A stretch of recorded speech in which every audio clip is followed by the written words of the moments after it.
अनोखी हॉरर कहानी। काली हवेली का आखिरी मेहमान। गांव के बाहरी हिस्से में एक हवेली खड़ी थी। वो हवेली सालों से बंद पड़ी थी।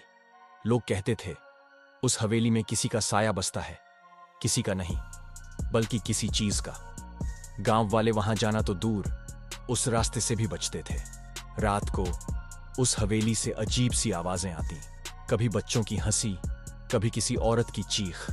एक दिन गांव में शहर से एक युवक आया। उसका नाम था अनिरुद्ध।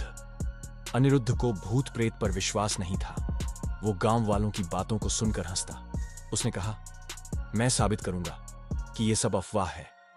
आज रात मैं उस हवेली में रहूंगा। गांव वाले डर गए। सबने समझाया, मत जाओ, वो जगह इंसानों के लिए नहीं है। लेकिन अनिरुद्ध जिद पर अड़ा रहा।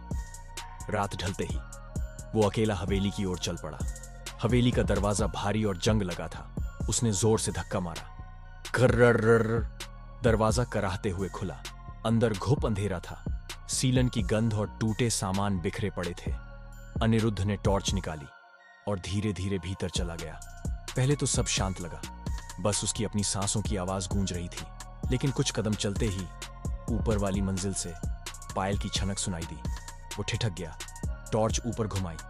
सिर्फ टूटी सीढ़ियां दिखीं, लेकिन आवाज जारी थी, छन छन छन। अनिरुद्ध ने खुद से कहा, यह सब हवा की वजह से है, मुझे डरना नहीं चाहिए। और वो सीढ़ियां चढ़ने लगा। ऊपर पहुंचते ही उसके सामने एक लंबा गलियारा था। दीवारों पर पुराने चित्र टंगे थे, लेकिन उन चित्रों की आंखें मानो उसे घूर रही थी। उसका दिल जोर से धड़कने लगा। अचानक गलियारे के अंत में एक परछाई हिली। टॉर्च की रोशनी डाली तो वहां कोई नहीं था। लेकिन उसी पल उसके कानों में एक धीमी फुसफुसाहट गूंजी, तुम यहां क्यों आए हो?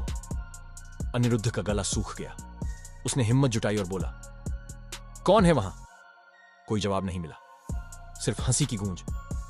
हा हा हा। वो हंसी धीरे धीरे उसके पीछे आ पहुंची। वो मुड़ा, लेकिन पीछे कोई नहीं था। सिर्फ टूटा हुआ आईना दीवार पर टंगा था। उसने राहत की सांस ली और आईने में देखा, पर आईने में उसका चेहरा नहीं था। वहां किसी और का चेहरा था। सफेद खाली आंखों वाला लहूलुहान चेहरा। अनिरुद्ध चीख पड़ा। आईना जोर से कांपने लगा और अचानक उसमें से एक हाथ बाहर आया। खून से सना हुआ हाथ। वो हाथ उसकी गर्दन पकड़ने ही वाला था कि अनिरुद्ध भाग पड़ा। वो गलियारे से दौड़ता हुआ नीचे आया, पर हवेली का दरवाजा अपने आप बंद हो गया। उसने पूरी ताकत से खींचा, पर दरवाजा हिला तक नहीं। तभी पीछे से कदमों की आवाज आने लगी, धीमी, फिर तेज और तेज। अनिरुद्ध ने मुड़कर देखा। सीढ़ियों पर एक औरत खड़ी थी। सफेद साड़ी, लंबे खुले बाल और काली गहरी आंखें। वो धीरे धीरे उसकी ओर उतर रही थी। अनिरुद्ध के हाथ पांव सुन्न पड़ गए। वो भागने को पलटा, लेकिन पूरा कमरा अब धुएं से भर चुका था। धुएं में दर्जनों चेहरे तैर रहे थे। सबके मुंह खुले थे, जैसे चीख रहे हों। अनिरुद्ध ने आखिरी बार पूरी ताकत लगाई और दरवाजे को धक्का मारा। इस बार दरवाजा खुल गया। वो भागता हुआ बाहर निकला, पर जैसे ही उसने पीछे देखा, हवेली की खिड़की से वो औरत मुस्कुराते हुए झांक रही थी। अनिरुद्ध गांव लौटा। उसका चेहरा पीला पड़ चुका था। वो कुछ बोल भी नहीं पा रहा था।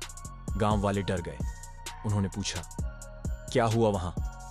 अनिरुद्ध बस इतना कह पाया, वो हवेली कभी खाली नहीं होती। वो नए मेहमान ढूंढती रहती है। कुछ ही दिनों में अनिरुद्ध बीमार पड़ गया। वो चुप रहने लगा। उसकी आंखों में अजीब सी खामोशी छा गई। और फिर एक रात वो अचानक गायब हो गया। लोगों ने उसे हर जगह ढूंढा, लेकिन उसका कहीं पता नहीं चला। गांव वाले कहते हैं, उस रात के बाद से हवेली की खिड़की में एक नया चेहरा दिखाई देने लगा। वो चेहरा अनिरुद्ध का था। कहानी की सीख, जिज्ञासा कभी कभी इंसान को ऐसे रास्ते पर ले जाती है जहां से लौटना नामुमकिन होता है। हर रहस्य जानना जरूरी नहीं। कुछ दरवाजे हमेशा बंद रहने के लिए होते हैं।